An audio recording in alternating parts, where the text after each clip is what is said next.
Pessoal, até agora, nós vimos que essa relação entre empregado e empregador é uma relação bilateral.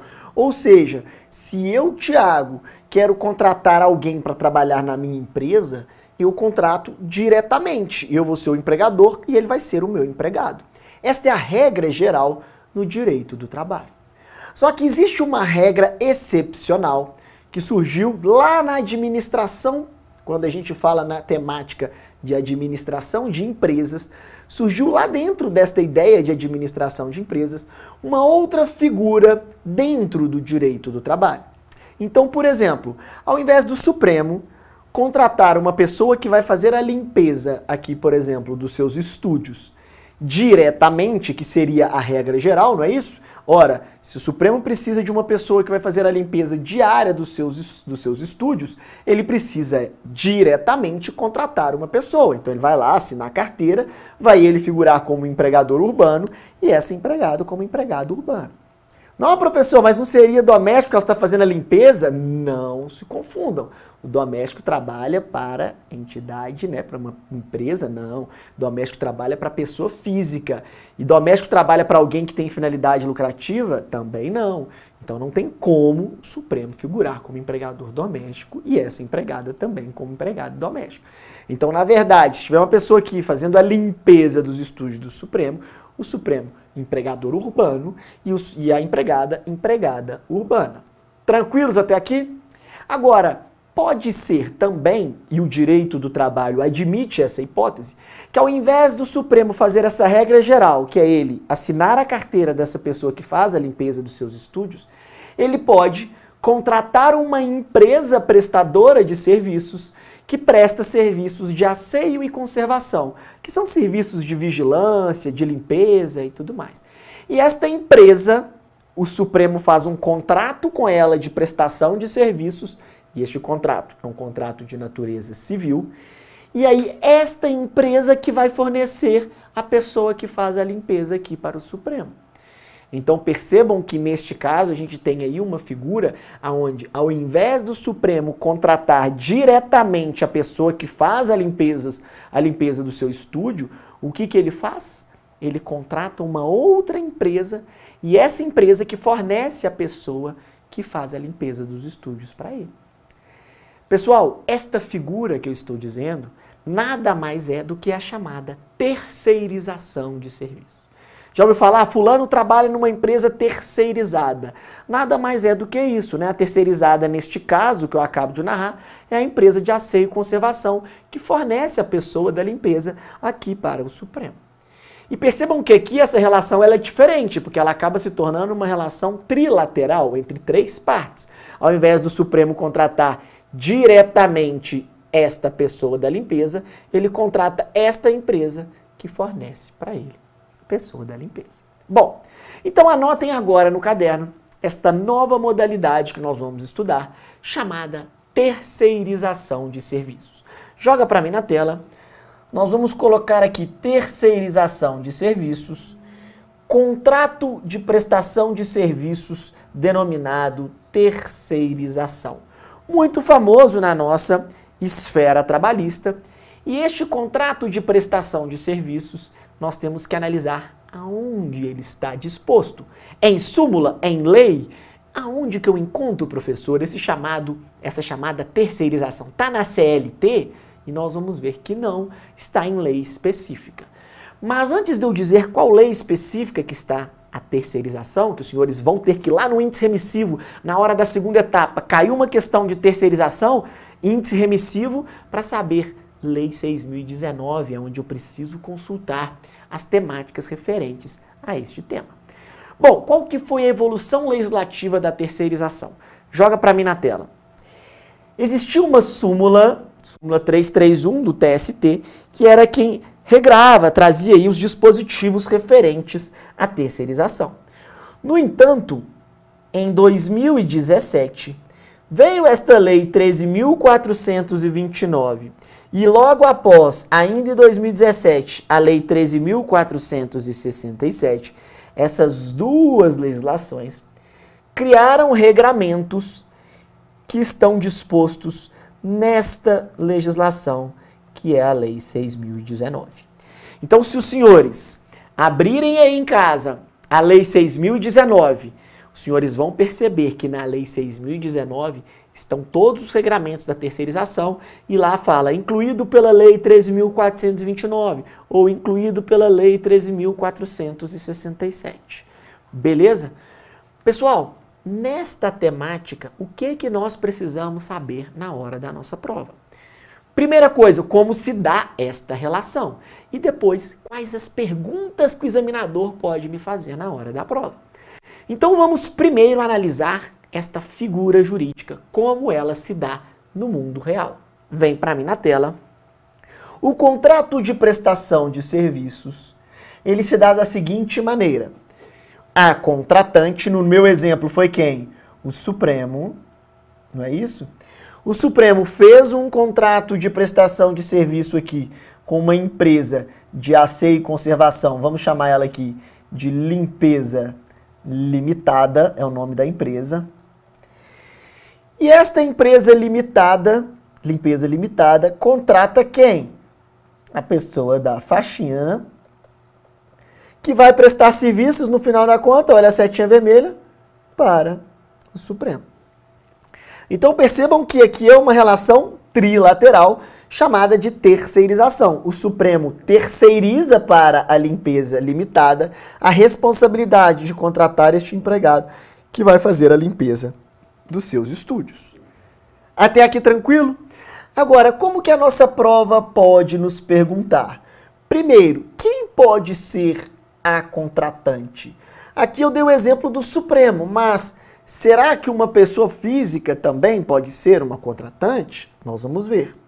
Depois, quem pode ser a contratada? Aqui eu também dei exemplo de uma pessoa jurídica, a empresa Limpeza Limitada. Agora, será que poderia ser uma pessoa física? Vamos ver. Depois, quem pode ser empregado da contratada? No caso aqui, a pessoa da faxina. Ela tem algum requisito que a lei exige dela para que ela possa figurar como empregado terceirizado, né? Aqui, normalmente, ele é chamado de empregado terceirizado, é o nome que se dá na prática. Outra questão que a sua prova pode perguntar: quais os requisitos de validade deste contrato aqui, ó, de prestação de serviços firmado entre Supremo e Empresa Limpeza Limitada? Adiante, o empregado terceirizado pode realizar atividades distintas do objeto do contrato? Ou seja, se essa pessoa que foi contratada para fazer a limpeza dos estúdios do Supremo, ela pode, eventualmente, ficar ali fazendo a segurança na portaria do Supremo? Outra questão que nós vamos analisar, se seria válido ou não. Depois, o vínculo empregatício se forma com quem? Com o Supremo, que toma os serviços, né, que é quem recebe os serviços dessa limpeza, ou é com a empresa Limpeza Limitada, que é a chamada terceirizada? Nós vamos analisar que, via de regra, se forma com a contratada, que é a Limpeza Limitada, mas vamos ver algumas exceções nas quais esse vínculo pode ser caracterizado com o Supremo. Depois, pode haver subcontratação ou chamada quarteirização. O que é isso? Poderia a Limpeza Limitada aqui contratar ainda uma outra empresa para prestar serviços para ela? Ou, se ela que recebeu essa ordem, né, de prestar o serviço de limpeza, é ela quem deve realizar? E adiante, de quem é a responsabilidade pelas normas de saúde e segurança dessa pessoa que faz a faxina aqui? Então, por exemplo, quem é que tem a responsabilidade, por exemplo, de não deixar com que essa pessoa aqui não se acidente nos estúdios do Supremo, que essa pessoa utilize a sua máscara, utilize álcool gel durante a prestação dos seus serviços? E a 9, qual é a responsabilidade da contratante pelas dívidas trabalhistas dos empregados terceirizados? Ou seja, essa pessoa da faxina aqui não recebeu da empresa Limpeza Limitada o seu salário, quem é que vai responder por uma eventual ação judicial? É a Limpeza Limitada ou é o Supremo? E por fim, se há obrigatoriedade de ter salário equivalente entre empregados das terceiras e os empregados da contratante. Ou seja, suponhamos que o Supremo aqui tivesse uma pessoa própria da faxina dele, né, que fizesse a faxina. A pergunta é, esse trabalhador aqui teria que ter o mesmo salário do que um eventual trabalhador terceirizado que faça a limpeza dos estúdios? Então nós vamos verificar isto mais à frente também. Tranquilo, pessoal? Então esse é o panorama geral que a gente começa a nossa aula.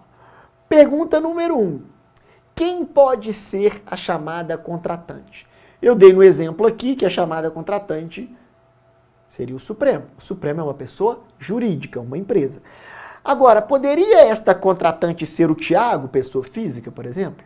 E a gente vai ver que pode. Eu, Tiago, posso ter uma pessoa que trabalha para mim de forma terceirizada? Posso. Suponhamos, eu, Tiago, tenho um estúdio de gravação lá na minha casa. E esse estúdio de gravação na minha residência, eu quero contratar uma pessoa que vai fazer a gravação dos meus vídeos. Só que eu não conheço ninguém no mercado e eu sei que tem uma empresa boa que presta esses serviços de gravações, edições e tudo mais. E eu faço um contrato com esta empresa, falo assim, olha, eu preciso de 3 vezes na semana que você me forneça uma pessoa para fazer as gravações das minhas aulas e editar os meus vídeos. Se eu faço o contrato com esta pessoa, pessoal, eu sou Tiago, pessoa física, contratando uma empresa que está fornecendo para mim um empregado dela que vai me prestar serviços. Então, quando esta empresa ela me fornece a pessoa que vai lá na minha residência e faz a gravação dos meus vídeos 3 vezes por semana, com horários pré-determinados, ou enfim, com todos os requisitos de uma relação de emprego, neste caso, o vínculo empregatício não vai se dar comigo, Tiago, mas sim com a empresa para a qual eu contratei. Então, respondendo à pergunta primeira, quem pode ser a contratante? Joga para mim na tela, quem pode ser a contratante? Está no artigo 5º-A da Lei 6.019, e olha o que eu coloquei em azul aqui, ó. A contratante pode ser tanto pessoa física, no caso o Tiago, quanto pessoa jurídica, no caso o Supremo. O que vai delimitar aqui é só o contrato de prestação de serviços, que no meu exemplo eu dei que eu estava contratando uma empresa que vai fornecer pessoas para gravar as minhas aulas. Tranquilo, pessoal? Agora, a gente pode ir para uma segunda pergunta que pode aparecer na sua prova, é quem pode figurar como contratada? Ou seja, no nosso exemplo, no exemplo que eu dei, né, no primeiro, Supremo, a contratada era a empresa de limpeza limitada, que fornecia a pessoa da faxina. No outro exemplo que eu, Tiago, dei, eu contratei, pessoa física, uma empresa que levou um empregado para prestar os serviços de filmagem e edição dos meus vídeos. Bom, até aqui beleza. Agora, poderia esta contratada ser uma pessoa física? E nós vamos ver que a lei disse que não. A contratada, que é a empresa terceira, né, a que vai prestar os serviços, esta não pode ser pessoa física. Essa necessariamente tem que ser pessoa jurídica. Então joga aqui para mim na tela. A contratada, quem pode ser contratada? Aonde que está a contratada? É essa aqui, a empresa terceira. A contratada, ela tem que ser necessariamente pessoa jurídica de direito privado. Além disso, esta contratada, ela tem que estar inscrita no CNPJ, lá na junta comercial, para ter a formalização enquanto pessoa jurídica, que é um requisito formal da sua validade. Então joga para mim na tela o segundo requisito, prova de inscrição do cadastro de inscrição CNPJ, aquele que a gente consulta no site da Receita Federal. Bom, acabou por aí, professor? Não. Agora vem o mais importante e eu peço para que os senhores coloquem asterisco, porque esta Lei 6.019, que é a que trata da terceirização, ela incluiu, lá em 2017, a ideia de que esta empresa que é contratada, ela tem que ter uma capacidade econômica compatível com o número de empregados que ela possui. Como assim, professor? Suponhamos que o Supremo, ao contratar a limpeza limitada, aquela empresa que vai fazer a limpeza dos estúdios aqui do Supremo, esta empresa, ela tem que ter uma capacidade econômica que a lei definiu um critério. Qual que é esse critério?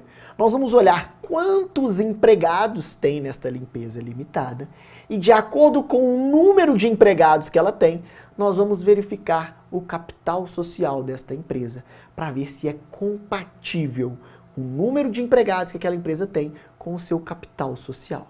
Por que isso, pessoal? Porque se a empresa tem muitos empregados e um capital social pequeno, esse capital social pequeno vai demonstrar para a gente que essa empresa não vai ter condição de arcar com os custos trabalhistas daqueles empregados. Então, uma forma de proteger os empregados terceirizados, verificando se a empresa terceira ela tem capacidade econômica de arcar com aquele contrato. Então, vamos aqui para a tela, nós vamos analisar a chamada capacidade econômica também desta empresa contratada. E como que eu analiso?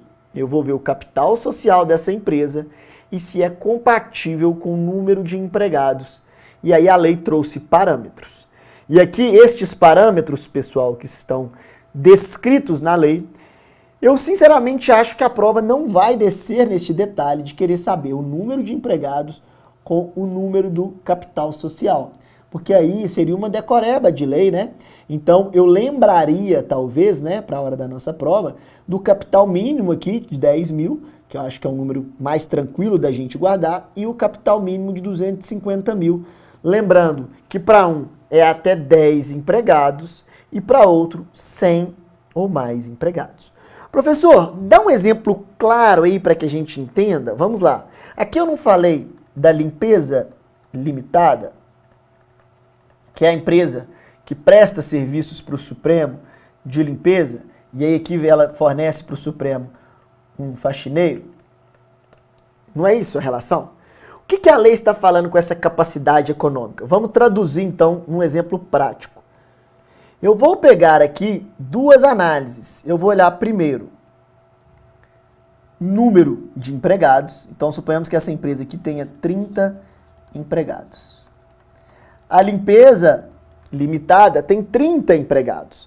Então eu estou analisando primeiro o número de empregados dela.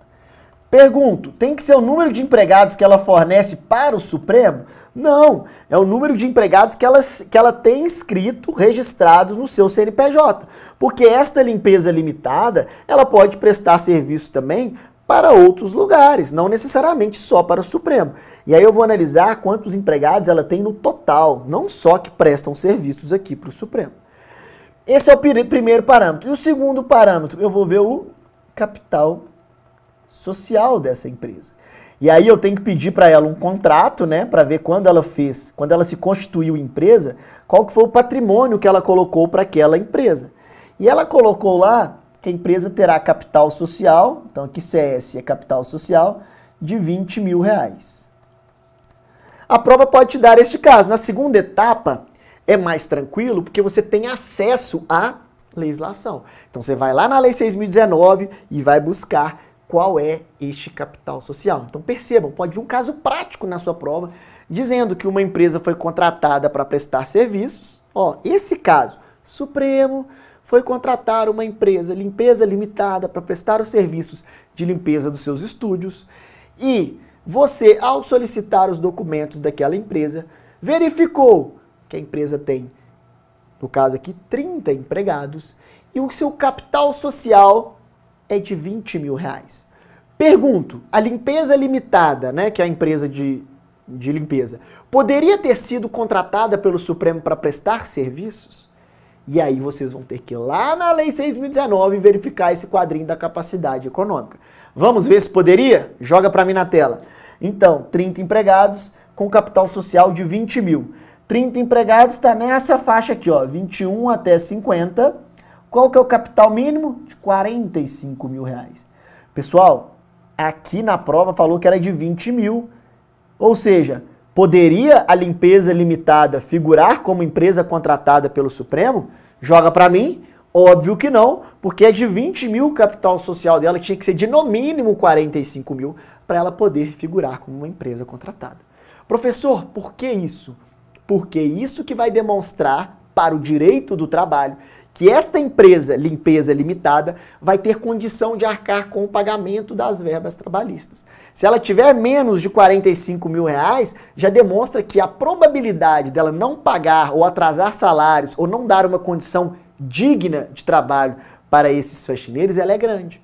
E o que o direito do trabalho visa, né, evitar com a terceirização é justamente o que, pessoal? É a precarização das condições de trabalho. Já perceberam que na maioria das vezes as condições de quem é terceirizado é pior do que quem é empregado próprio daquela determinada empresa?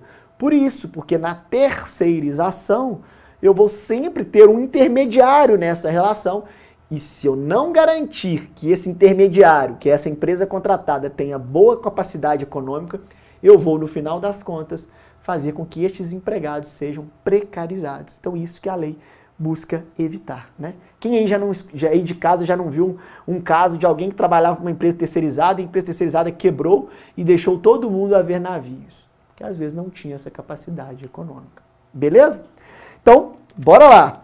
Além disso, quem pode ser a contratada, e pode jogar aqui para mim na tela, lembrando que existe aqui uma quarentena de 18 meses, ainda dentro de quem pode ser esta determinada empresa contratada. E lembrando agora que a lei fala de uma tal de quarentena de 18 meses. Pessoal, primeiro, suponhamos que eu tenha aqui um empregado que faça os serviços. Vamos colocar de limpeza para ainda ficar. Ele faça o serviço, opa, vou colocar outra caneta aqui, que ele faça o serviço de limpeza diretamente, contratado diretamente pelo Supremo. Aí, de repente, o Supremo chama este cara e fala assim, vem cá, você que faz a limpeza aqui dos nossos estúdios há muito tempo, né? E eu tô vendo que você tem uma capacidade de gerenciar bem as pessoas, né? As outras pessoas que fazem aí a limpeza dos outros estúdios, eu vejo que todo mundo te respeita muito, você acaba dando ordens para as pessoas aqui, você é praticamente o gerente meu aqui dessa parte de limpezas. Legal, né? Agora é o seguinte, você tem carteira assinada comigo. Mas vamos fazer o seguinte, ao invés de eu ficar assinando sua carteira, que tal a gente não mudar essa nossa relação?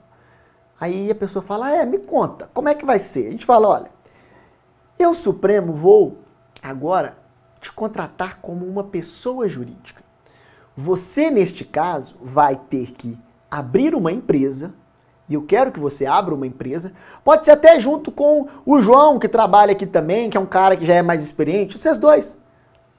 Abram vocês dois uma empresa e todos estes outros empregados, ou se vocês quiserem contratar outros, vocês vão gerenciar para mim e você vai ser a chamada empresa contratada. Ou seja, ao invés de eu assinar sua carteira agora, eu vou ter um contrato com você de prestação de serviços, porque você vai ser uma empresa e você agora que vai fornecer pessoas de limpeza para mim.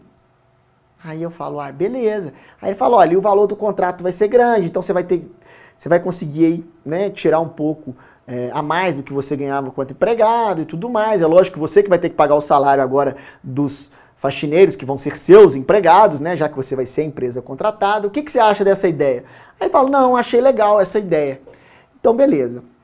Olha só, então percebam que este trabalhador aqui, ou este autônomo que aqui estavam também, suponhamos que esse aqui faça o serviço de vigia como autônomo, suponhamos que esses dois aqui, eles vão passar a figurar como a empresa contratada. Lembrando que a contratada ela tem que ser necessariamente o quê? PJ, pessoa jurídica.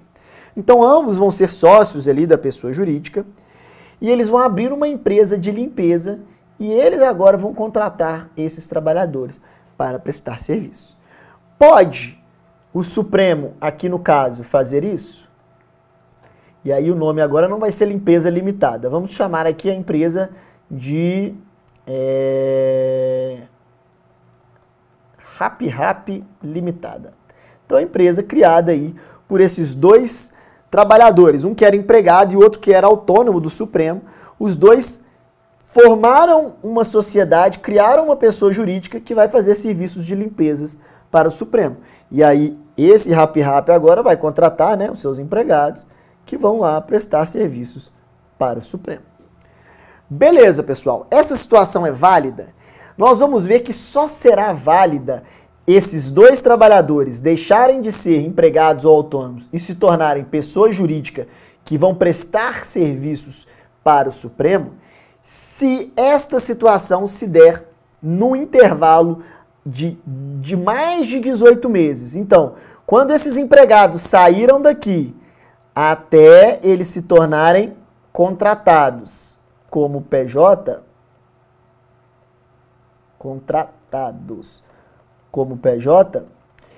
esse prazo aqui tem que ser maior do que 18 meses. Professor, deixa isso mais bonitinho, que a sua letra é muito feia. Com certeza, eu concordo com vocês. Então vamos colocar aqui de forma bonitinha, já sabendo disso, coloquei aqui que a contratada, ela tem que ser o quê? Pessoa jurídica de direito privado. Só que ela pode pegar tanto este, como sócio titulares, tanto esse empregado que está aqui, ó, coloquei ele aqui, quanto este autônomo que está aqui, também coloquei aqui. Então perceba, eles saíram da função de empregado e de autônomo do Supremo e passaram a se tornar sócios de uma pessoa jurídica que presta serviços de limpeza para o Supremo. Ah, e agora, pessoal? Como que nós vamos ver isso pode, isso é válido? Nós vimos a nossa linha do tempo. Nós vamos observar na hora da prova a data em que estes dois trabalhadores, no caso agora ex-trabalhadores e agora sócios, saíram da contratante e a data do contrato de prestação de serviços. Bom, pessoal, se essa data for superior a 18 meses, o contrato é válido. Agora, se for inferior a 18 meses, esse contrato não será válido. E aí a gente precisa de lembrar o seguinte, a única hipótese de eu contratar, né, esses dois trabalhadores como PJ aqui nesse prazo, antes dos 18 meses, e ser válido, é no caso deste empregado ou deste autônomo, esses dois serem aposentados. Se eles forem aposentados, eu posso contratar antes dos 18 meses. É a única exceção, então eu coloquei aqui, exceto se os referidos titulares ou sócios forem aposentados. Turminha, ficou clara essa questão da quarentena? Por que chama de quarentena? Porque tem que se observar esse prazo de 18 meses para que possa sair da condição de empregado ou de autônomo do Supremo e virar uma empresa que vai prestar serviços para o Supremo. Ou seja, virar sócio de uma empresa que vai prestar serviços para o Supremo. Turma, esta é uma questão que pode cair assim bacana na sua prova, justamente do jeito do caso, né, que eu acabei de contar. Alguém ali faz uma proposta para sair da empresa e se tornar ali uma pessoa jurídica. Pode acontecer? Pode, desde que observe esse prazo de 18 meses e que, por óbvio, também ele de fato trabalhe ali com autonomia, né, sem os requisitos da relação de emprego. Perfeito, pessoal? Bom, pessoal, dando continuidade à nossa temática de terceirização, ainda para a nossa prova de segunda etapa da OAB, outro tema que pode confundir vocês na hora da prova, porque ele é bem parecido com a quarentena que acabamos de estudar, de 18 meses, ele também traz um prazo de 18 meses, por isso o medo de vocês confundirem na prova, mas agora não vão confundir mais, porque vão ver que são duas situações totalmente distintas. A lei trouxe outra quarentena, também de 18 meses, que deve ser observado, só que numa situação um pouco diferente da que nós acabamos de narrar no bloco passado. No bloco passado eu disse a vocês que se o João deixasse de ser o faxineiro aqui do Supremo e agora ele constituísse uma pessoa jurídica em que ele fosse sócio e passasse a prestar serviços para o Supremo como pessoa jurídica com empregados próprios, isso só seria válido após um decurso de 18 meses, da data em que ele saiu do Supremo até a data em que ele começou a prestar serviços para o Supremo. Agora pode ter uma outra situação. Esse mesmo João, ao invés da proposta do Supremo para ele ser de João, eu quero que você abra uma pessoa jurídica para prestar serviços para mim, não. ele vira e fala assim para mim: ô João, você já está aqui comigo há muito tempo, né, meu amigo? Mas é o seguinte, você é meu empregado próprio porque você já é velho de casa aqui, a gente tem uma relação bacana. Mas você sabe, né? A empresa Limpeza Limitada é quem me fornece todos os outros trabalhadores que fazem a limpeza. Aquela empresa terceirizada aqui do Supremo. Aí o João fala: eu já vi, eu sou o único que sou empregado próprio de vocês, né? Aí ele fala: é isso mesmo, João. Só que, João, nós vamos mudar essa relação agora. Nós vamos fazer a sua demissão, nós vamos dispensar você sem justa causa. Mas não fique desesperado, não. Nós vamos falar para a Limpeza Limitada, que é a empresa aqui, para te contratar, porque aí você vai continuar prestando serviços aqui para a gente da mesma forma, só que agora como um empregado terceirizado e não mais um empregado próprio nosso Supremo. Pergunto, a prova te deu esse caso, seria válido essa situação? E nós vamos ver que não, porque da data de demissão do João até o período em que ele vai começar a prestar serviços como empregado da Limpeza Limitada, também tem que ter um prazo máximo de 18 meses. Porque se for dentro desse prazo de 18 meses, a situação não será válida. Por que isso, pessoal? Para evitar com que as empresas mandem embora seus empregados próprios para se tornarem terceiros. Então ela fala: você quer fazer isso? Olha, eu não posso te proibir, mas eu vou criar um lapso temporal aqui e que isso vai ser proibido.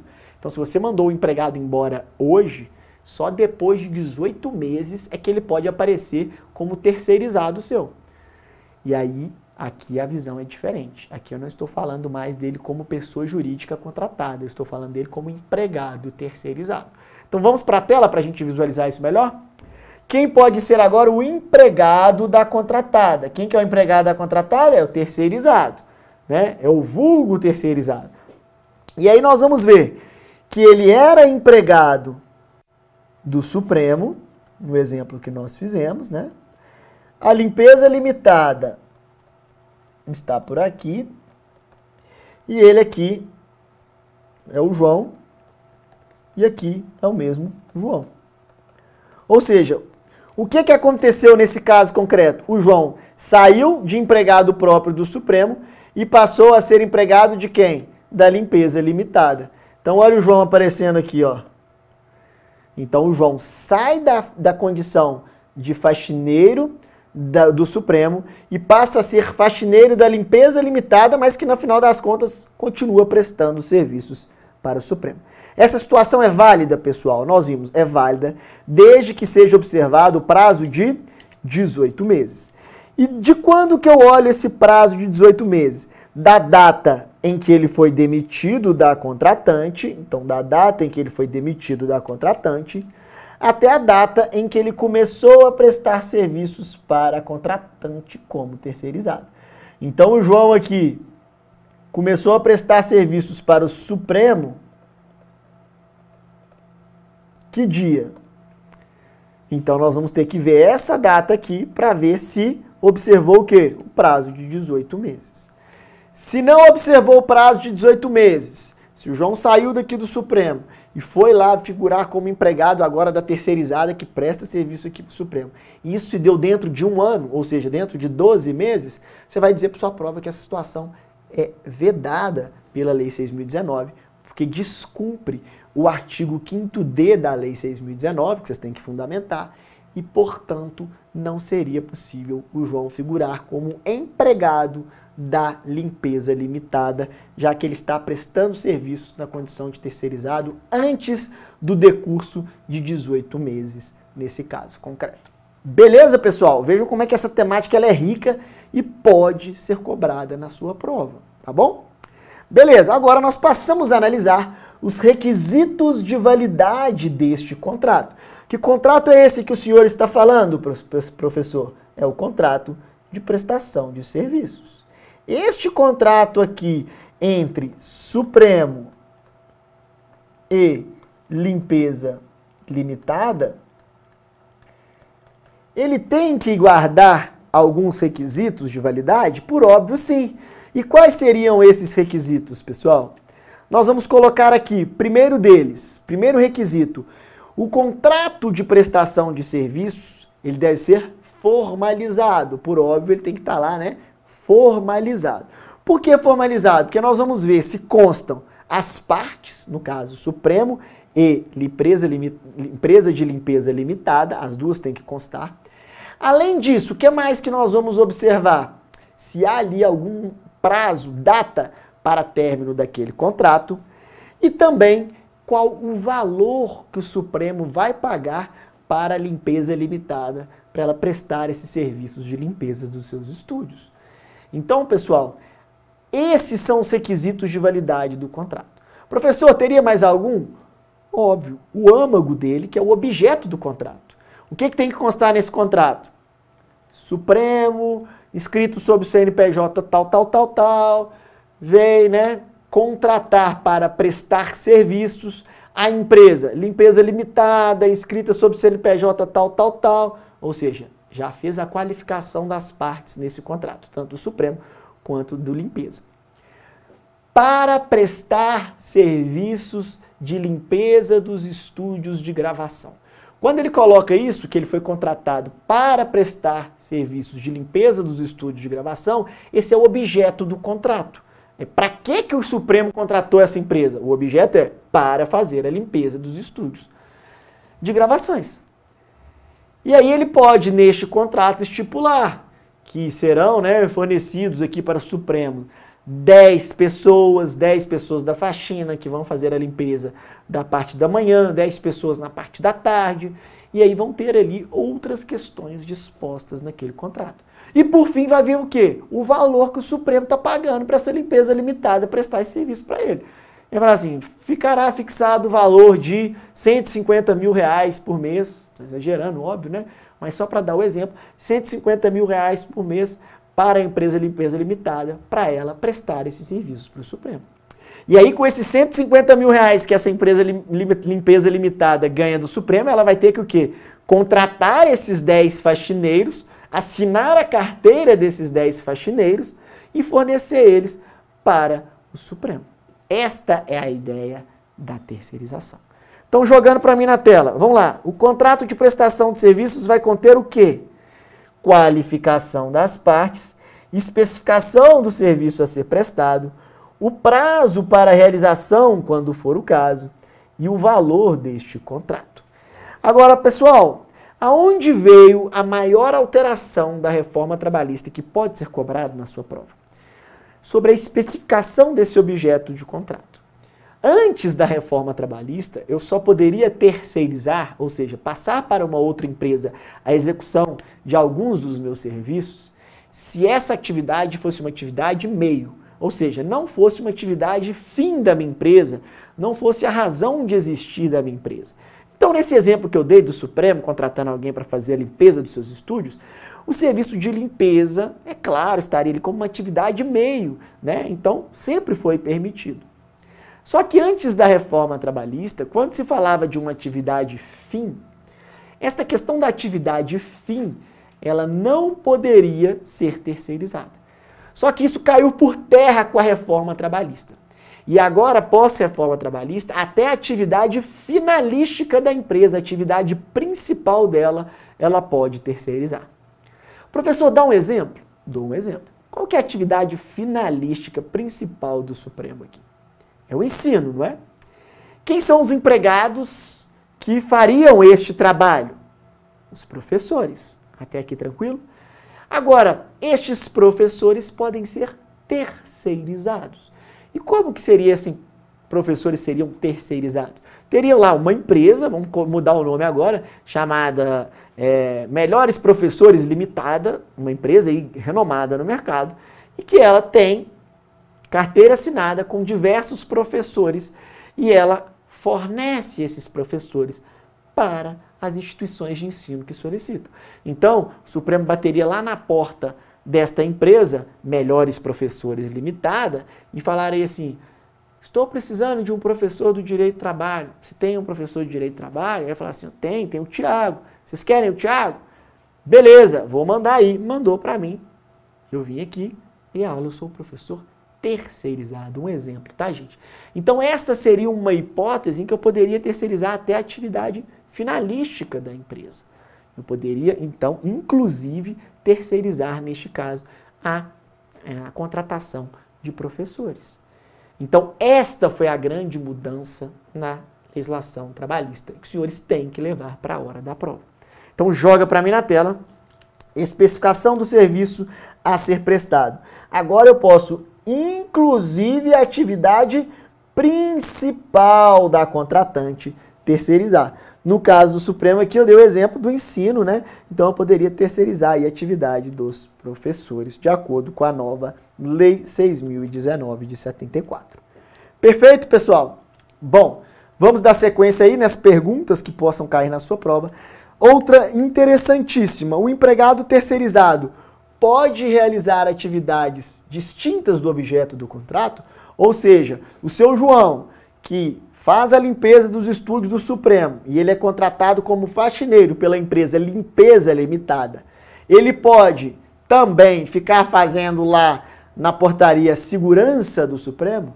Não. Se ele foi contratado, o objeto de contrato de prestação de serviços do Supremo com a Limpeza Limitada é a realização de limpeza dos estúdios, eu não posso tirar o João dessa situação e colocar ele para ser o cara da portaria. Tranquilo? Então vamos agora no nossa pergunta número 5. O empregado terceirizado pode realizar atividades distintas do objeto do contrato? E a gente vai ver que não. Então, se eu tenho aqui o empregado que faz faxina, né? E o objeto do contrato de prestação de serviços do Supremo com a limpeza limitada é qual, pessoal? Limpeza dos estúdios. Bom, se é limpeza dos estúdios, eu posso encontrar o João fazendo a segurança do Supremo? E nós vamos ver que não, porque o objeto do contrato aqui não é de fazer a segurança do Supremo, mas sim de fazer a limpeza dos estúdios. Então, o empregado terceirizado aqui do Supremo tem que estar ligado a este objeto do contrato de prestação de serviços e, portanto, realizar as faxinas do estúdio. Beleza, pessoal? Então tá. Agora, depois dessa pergunta número 5, o vínculo empregatício nesta relação terceirizada, com quem que ela se forma? Com o Supremo ou com a Limpeza Limitada? Então joga para mim na tela. Esse vínculo empregatício deste empregado aqui se forma com quem? Com o Supremo ou com a Limpeza Limitada? Aqui o próprio desenho já está dizendo que o vínculo empregatício ele se forma com a Limpeza Limitada. Não é isso que está aqui claro para a gente? Agora, pessoal, a lei criou critérios para que este vínculo seja formalizado entre a limpeza limitada e o faxineiro. Qual que é o critério? É a empresa Limpeza Limitada que tem que dar as ordens para o pessoal da faxina, o pessoal da limpeza, porque é a empresa contratada quem vai dirigir os serviços desse pessoal da faxina daqui. Mas, professor, como é que ela vai fazer isso? Ela vai colocar aqui dentro do Supremo o encarregado dela, e este encarregado dela é que vai passar em todas as salas do Supremo para ver se a limpeza está sendo feita de forma correta. Se não estiver sendo feito de forma correta, é ela que vai chamar a atenção dos seus empregados. E o Supremo aqui não vai interferir em nada nesta relação. Olha, ele contratou um resultado, que é o quê? Os estúdios têm que estar limpos. Agora, como que ele vai ficar limpo? Quem vai dar essas ordens, quem vai gerenciar esses trabalhadores, não sou eu, o Supremo. É você aí, Limpeza Limitada, a responsabilidade é sua. Então, para que seja válido o que a lei disse, que quem contrata, quem é a real empregadora do pessoal de limpeza aqui dos estúdios é a Limpeza Limitada, é esta Limpeza Limitada que tem que contratar estes funcionários, ela que tem que remunerar estes seus funcionários e ela quem dá ordens para esses funcionários. Então, tudo isso eu vou verificar na prática. Então, neste caso aqui, pode o Supremo, por exemplo, falar assim, ô Limpeza Limitada, o João e o fulano e o Beltrano eu não quero não. eu quero que você contrate pessoas com esse perfil. Ele pode fazer isso? Não, porque aí é ele que está contratando de forma indireta, isso a lei não admite. Quem define quem são as pessoas é a empresa contratada. É ela que vai definir, fazer na contratação o seu processo seletivo. E além disso, é ela quem vai dirigir os serviços deste pessoal da faxina aqui dentro do Supremo. E por fim, é ela quem paga os salários deste pessoal. Beleza, pessoal? Então, olha o que diz a lei. Vem aqui comigo na tela. Este trabalhador aqui, né?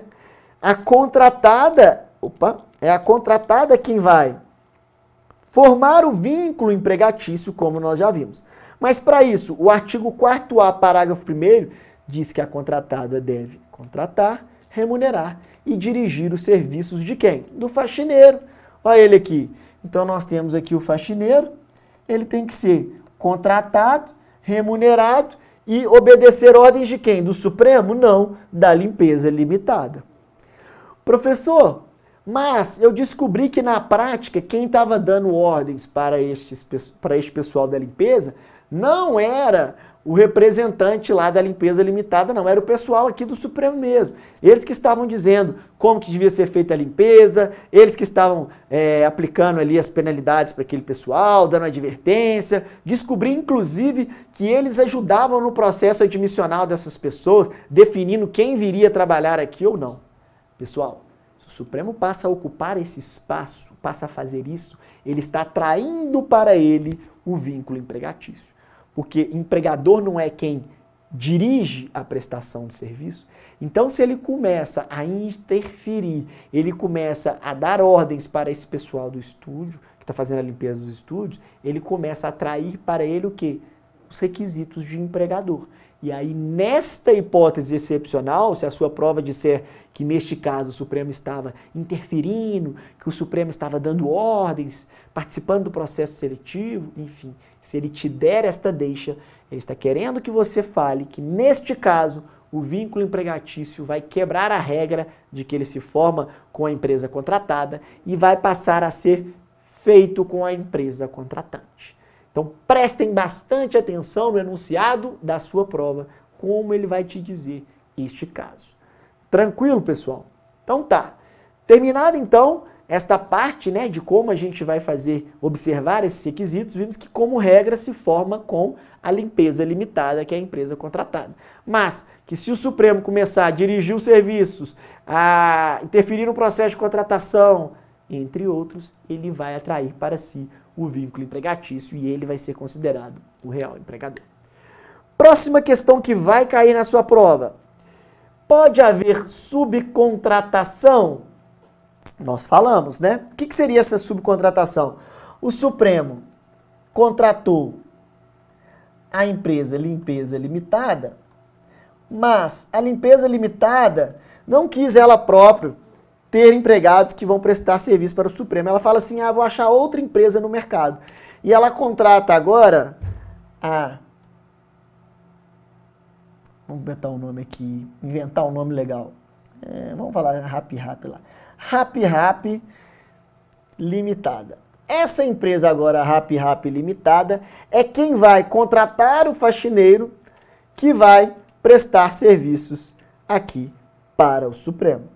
Então, aqui entraria o faxineiro, que vai prestar os serviços de limpeza para o Supremo.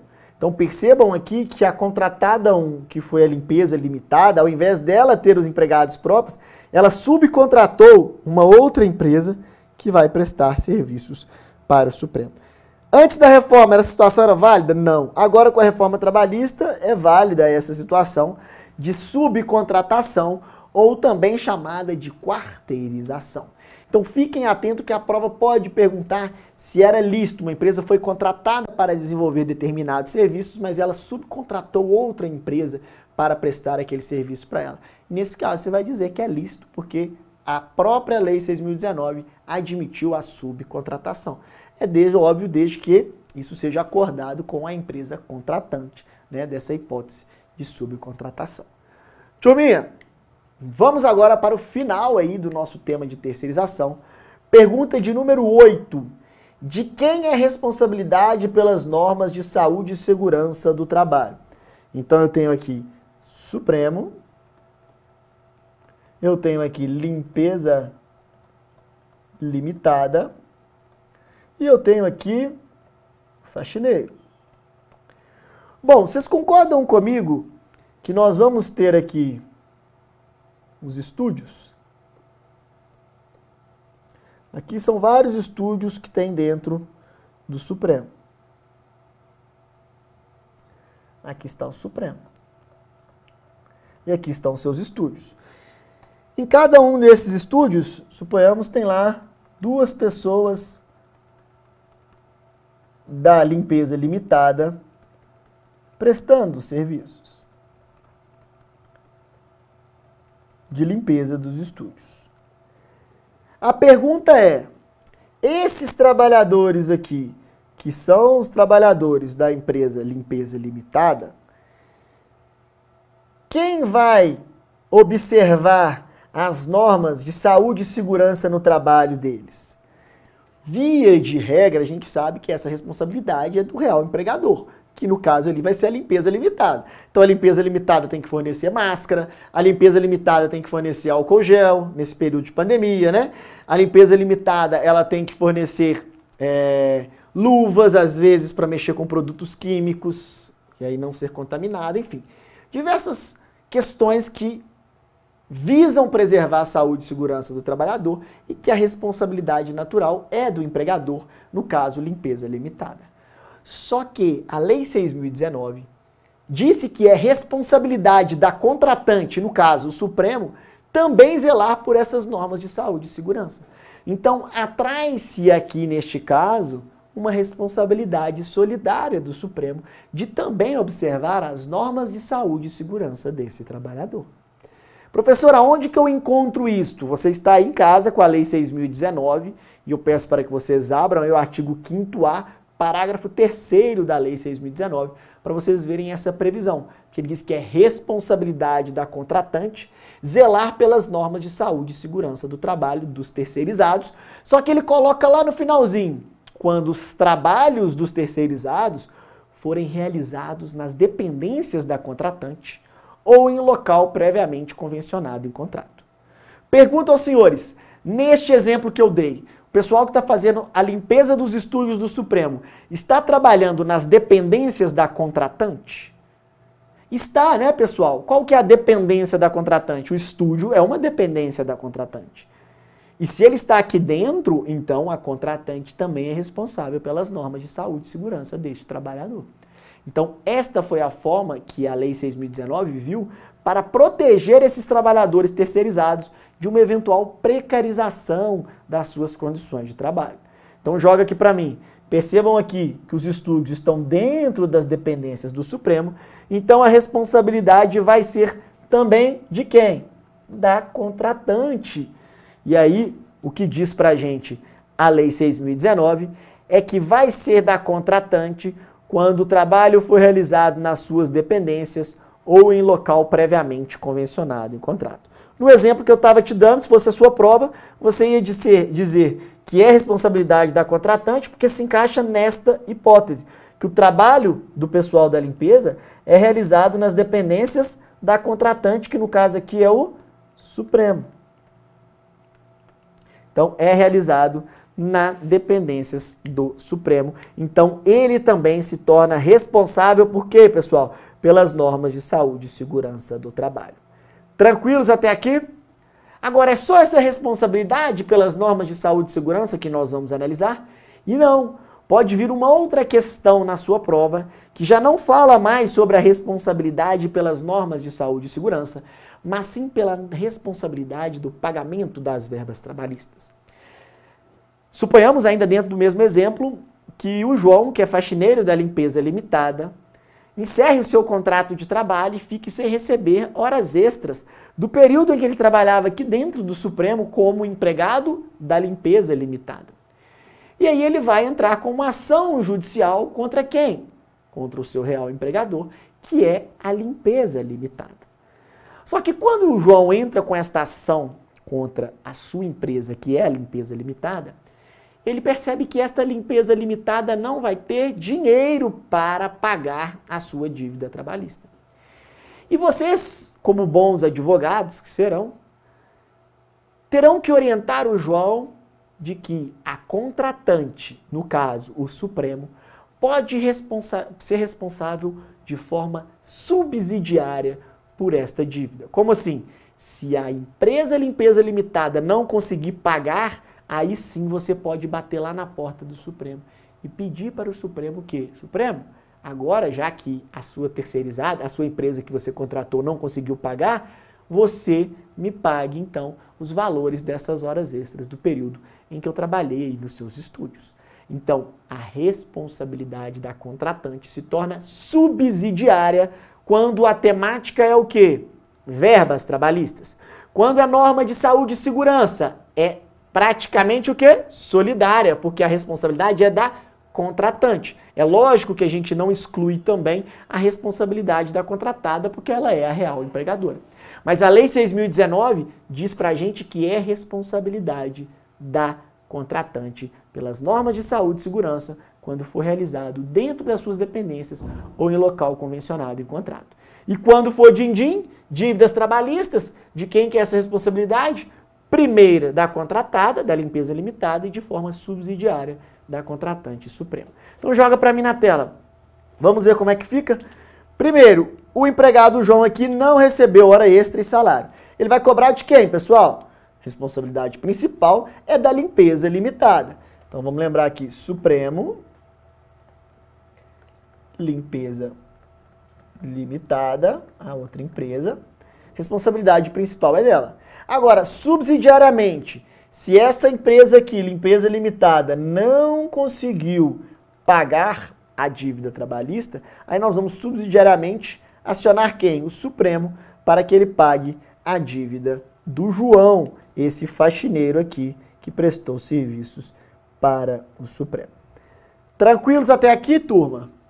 E agora, a gente poderia pensar em mais algum desdobramento referente a esta temática? Duas observações finais. Quando este contratante não for o Supremo, mas sim uma administração pública, for órgão da administração pública, nós vamos ver que a responsabilidade aqui pelo pagamento das verbas trabalhistas tem uma especificidade. Lembram que a administração pública é sempre protegida pela lei? É sempre vista como a queridinha, né? Então, aqui, eles praticamente deram, não vou chamar de salvo-conduto, mas deram uma condição muito especial para você quase não conseguir responsabilizar a administração pública se for ela a contratante, ou seja, se for ela a empresa que terceiriza. Ou seja, suponhamos que determinado município, que é da administração pública, ele resolveu terceirizar lá o seu serviço de vigilância. Então, contratou uma empresa terceirizada para fazer a segurança do órgão. Se este segurança não receber da empresa terceirizada, sabe o que acontece? Para a gente conseguir responsabilizar o município, nós vamos ter que comprovar que o município teve uma culpa em vigilando ou uma culpa em elegendo. Culpa em vigilando é que ele não fiscalizou e a culpa em elegendo é que ele não elegeu bem. Até aí estaria um pouco tranquilo, mas a lei reduz este conceito do que seria culpa em elegendo e culpa em vigilando. Dizendo para a gente, pessoal, que se a administração pública, no caso o município, se ele elegeu de acordo com a lei de licitações, ele já cumpriu esse requisito, ele não pode ser culpado pela culpa em elegendo, porque ele observou os requisitos da lei de licitação. Esse é o primeiro. E segundo, para você conseguir responsabilizar ele na culpa em vigilando, terá que ser comprovado que ele de fato não fiscalizou aquele contrato. E não basta que você alegue como culpa em vigilando, o que eles falam na súmula, a mera inadimplência da empresa terceirizada. Então muitas empresas, muitos advogados alegavam o seguinte, olha, a empresa terceirizada de vigilância já não vinha pagando salários há 2 meses. Então, o município errou, porque ele tinha que estar fiscalizando. Aí sabe o que o município alega? Olha, a mera inadimplência não é sinal de culpa invigilando, porque o fato, eu até sabia, eu estava fiscalizando, eu vi que ele não estava pagando, mas eu não poderia interferir ali mais do que eu deixar de pagar, às vezes, um determinado valor de contrato. Enfim, ele vai se defender dizendo que o fato de não ter pago algum determinado salário ou atrasado no FGTS, isso por si só não é culpa invigilando. Que para que ele seja culpado invigilando, tem que ser comprovado que ele de fato não fiscalizou aquele contrato. Então vamos anotar esse tanto de especificidade, joga para mim na tela. A contratante, então, no exemplo que for o município, a responsabilidade também vai ser subsidiária. Só que aqui vem as especificidades. A culpa em elegendo só se o município não observou os requisitos da lei de licitação, lei 8666, só colocando aqui que é licitação.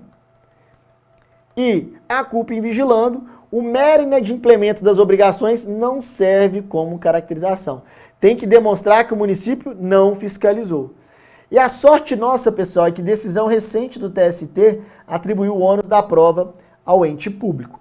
O que é isso? Se eu alegar que o ente público não fiscalizava aquele determinado contrato de terceirização, o ente público que vai ter que provar que ele fiscalizava. Aí ele vai ter que apresentar lá os relatórios dele de fiscalização. Isso já ajudou um pouco para conseguir responsabilizar subsidiariamente o município. E como que responsabilizaríamos subsidiariamente o município? Caso a empresa terceirizada não tivesse condições de pagar pelas verbas trabalhistas. Tranquilo, pessoal? Bom, outra questão importante, agora a final, a última de terceirização, para a gente encerrar esse bloco, é se há obrigatoriedade de salário equivalente entre os empregados da terceira ou da contratante. Então, suponhamos que aqui nós temos um motorista de uma empresa contratante, que é próprio dela, não vamos usar motorista não, que a gente está usando a aula inteira a faxina. Então, nós temos aqui o faxineiro próprio do Supremo, e eu tenho aqui o faxineiro da limpeza limitada. Então, para a gente continuar no nosso exemplo, Supremo e aqui limpeza limitada. Pode ter isso, professor? Pode. O Supremo pode ter um faxineiro próprio dele, mas ele pode parte do serviço de faxina terceirizar para uma outra empresa. Isso acontece muito no mercado. Se isso acontecer, esse faxineiro dele pode ter um salário, por exemplo, de R$ 1.500, e o faxineiro que trabalha lado a lado com ele aqui nos estúdios do Supremo, só que é empregado da limpeza limitada, receber R$ 1.200, por exemplo. Turma, pasmem, mas a lei autoriza essa situação. Então eu posso ter que o empregado próprio do Supremo que faça a limpeza do estúdio e eu tenho um empregado terceirizado que também faça a mesma limpeza do estúdio, os dois trabalharem fazendo exatamente a mesma coisa. E a lei 6.019 diz que contratante e contratada eles poderão ter o mesmo salário. Então não fala aqui que é obrigatório ter o mesmo salário. Isso foi objeto de discussão constitucional, porque fere artigo da Constituição, mas, para fins de prova da OAB, nós vamos falar da literalidade. A literalidade diz que poderão. Se poderão, é uma faculdade os salários serem iguais ou não. Então eu posso ter salários diferentes. Posso ter um faxineiro assinado com a carteira aqui pelo Supremo, um salário de R$ 1.500, e outro faxineiro que trabalha aqui dentro do Supremo também, só que como terceirizado, com salário abaixo. Cúmulo da discriminação? Cúmulo da discriminação. Mas a lei está autorizando? Está autorizando. Na nossa prova, nós vamos ficar alegando inconstitucionalidade? Nada disso. Na nossa prova é letra de lei e nós vamos dizer, então, o que o examinador quer da gente, que pode ser diferente, neste caso, esse salário. Tranquilo, pessoal? Então aqui a gente encerra este bloco de terceirização.